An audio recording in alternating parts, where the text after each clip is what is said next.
think when people look at us, we know who's in charge, right? You. Obviously, it's you.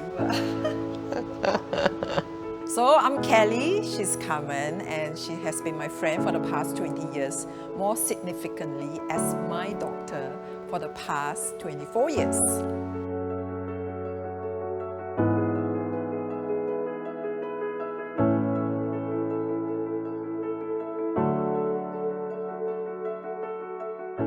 This is a record of 24 years ago when Kelly was 31 years old.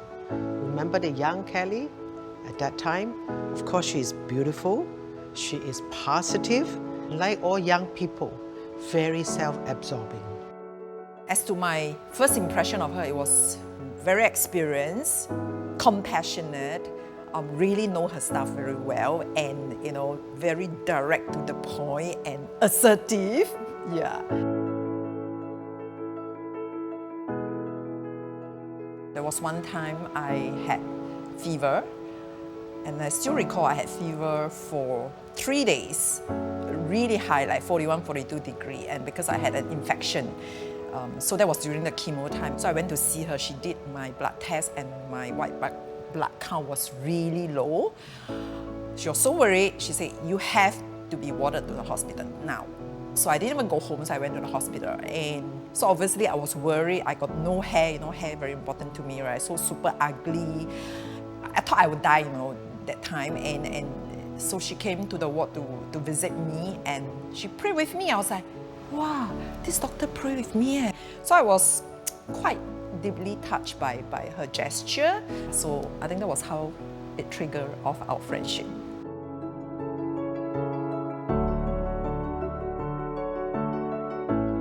I wanted to look for support group, but in those days, Breast Cancer Foundation has not been founded yet. So she referred me to this Reach to Recovery, where there were a group of ladies who all suffer from breast cancer, right, and in remission. When I went there, the support meeting, I realized that, okay, there's still life after cancer, and they are still healthy and living very well. So that also gave me hope. Having cancer is such a miserable journey, and all these ladies are so poor thing, right? And I will always tell her I want to help them. Yeah. So for a young woman, I think key thing is usually about fertility.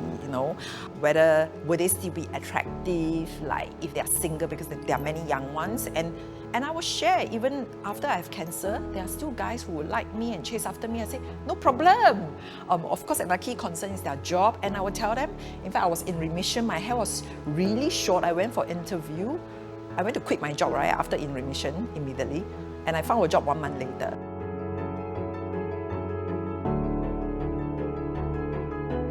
Kelly is a strong advocate to help other cancer patients to walk through this journey successfully. How does she help me? Very simple. She shares her positive experience, and by her very positive, beautiful, exuberant experience, people see hope just by looking at her. I really do not need to say very much. People say, oh, if cancer patient can be like her, I will be like her too. So that stirs a lot of hope and aspiration in their walk of cancer. I think cancer has made Kelly to live beyond herself. I feel very liberating. If I can, by me just doing this, I can empower the ladies to live their life after cancer purposefully, beautifully, healthily. I think I've achieved my purpose in life.